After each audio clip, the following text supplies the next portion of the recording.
Play with Lionel Messi. আমরাই পারবো এবারে বিশ্বকাপ জিততে, যোগ্যতা দিয়ে কোনো দুর্নীতি নয়। ম্যাচ শেষে একই বললেন ফরাসি অধিনায়ক কিলিয়ান এমবাপ্পে। দর্শক, বিস্তারিত রিপোর্টে দেখুন। 2026 ফিফা বিশ্বকাপের প্রথম কোয়ার্টার ফাইনালে মরক্কোকে 2-0 ব্যবধানে হারিয়ে প্রথম দল হিসেবে সেমিফাইনাল নিশ্চিত করেছে ফ্রান্স। বস্টন স্টেডিয়ামে অনুষ্ঠিত এই হাই ভোল্টেজ ম্যাচের প্রথমার্ধে গোলশূন্য থাকার পর দ্বিতীয়ার্ধে দুর্দান্ত ফুটবল খেলে জয় তুলে নেয় ফরাসিরা। মরক্কো বেশ কিছু আক্রমণ চালালেও ফ্রান্সের জমট রক্ষণের কারণে গোলমুখে কোনো সুবিধা করতে পারেনি তারা। ম্যাচের তখন 60তম মিনিট, বক্সের প্রান্ত থেকে এক অসাধারণ ফিনিশিংয়ে ডেডলক ভাঙেন ফরাসি অধিনায়ক কিলিয়ান এমবাপ্পে। মরক্কোর রক্ষণভাগকে প্রস্ত করে বল জালে জড়ান তিনি।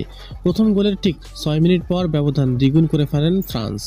এবার গোলদাতার ভূমিকায় থাকা এমবাপ্পে চমৎকারভাবে বল জড়িয়ে দেন ওসমান ডেম্বেলেকে। ডেম্বেলের নিখুঁত শটে মরক্কোর গোলরক্ষক ইয়াসিন বুনোকে পরাস্ত করেন।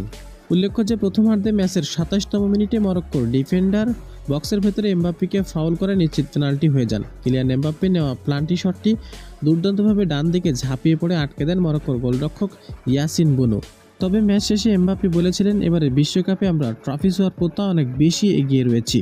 আর্জেন্টিনা ও মিশরের ম্যাচ নিয়ে প্রশ্ন করলে তিনি বলেন, ফিফার নিয়ম অনুযায়ী যেভাবে হওয়া দরকার ছিল ঠিক সেভাবেই হয়েছে।